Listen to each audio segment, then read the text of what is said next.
নমস্কার, Medinipur two Melbourne চ্যানেলে আমি শান্তা আপনাদের স্বাগত জানাই। আজ এসেছি আবার একটা নতুন ভিডিও নিয়ে। আজ যাচ্ছি আমরা পিকনিক করতে।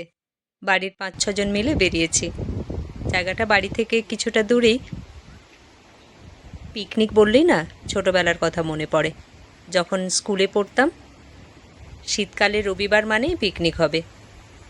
ভাই বোন, গ্রামের কয়েকজন বন্ধু মিলে আমাদের বাড়ির পেছনে একটা খুব সুন্দর জায়গা ছিল, আমরা পিকনিক করতাম। রবিবার সকাল হলেই হাঁড়ি কড়াই শিলনোড়া নিয়ে চলে যেতাম।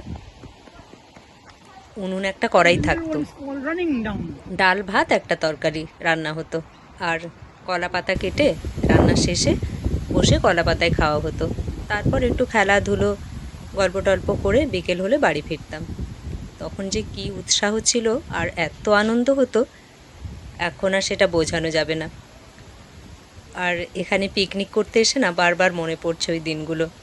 এখানে পিকনিক মানে বারবিকিউতে রান্না, কারণ বাইরে আগুন জ্বালানো বারণ। উনুন করে এখানে রান্না হয় না। হয়তো এখানে বুশ ফায়ার হয় বেশি, সেই জন্যই বাইরে আগুন জ্বালানো বারণ। তো এখানে বারবিকিউ আছে কিছু ফরেস্ট এরিয়াতে, আর কিছু কিছু পার্কে বারবিকিউতে রান্না হয়। সব পার্কে বারবিকিউ নেই।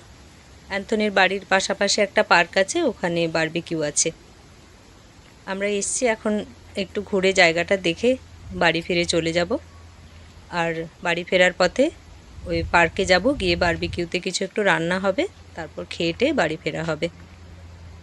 তো সাথে বারবিকিউ বক্স আছে আর চিকেন রান্না হবে আজ। বারবিকিউ বক্সে ওই কিছু মশলা, তেল এইসব, আর ওই রান্নার সরঞ্জাম যা যা লাগে তাই আছে। চিকেন রান্না করেছিল অ্যান্থনির ভাই, খুব সুন্দর হয়েছিল চিকেনটা খেতে। বেরোবার সময় আমরা সব গুছিয়ে নিয়ে আসি বারবিকিউ বক্সে কী কী লাগবে।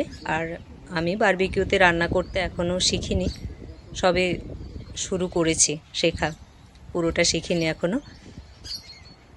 আর রান্নার শেষে যারা বারবিকিউ ব্যবহার করবে তাদের দায়িত্ব বারবিকিউটা পরিষ্কার করে দিয়ে যাওয়া, তাই সাথে হয় ভিনিগার বা লেবু রাখতে হয়। রান্না শেষে বারবিকিউটাও পরিষ্কার করতে হয় আর আশেপাশের জায়গা পরিষ্কার করে দিয়ে যেতে হয়।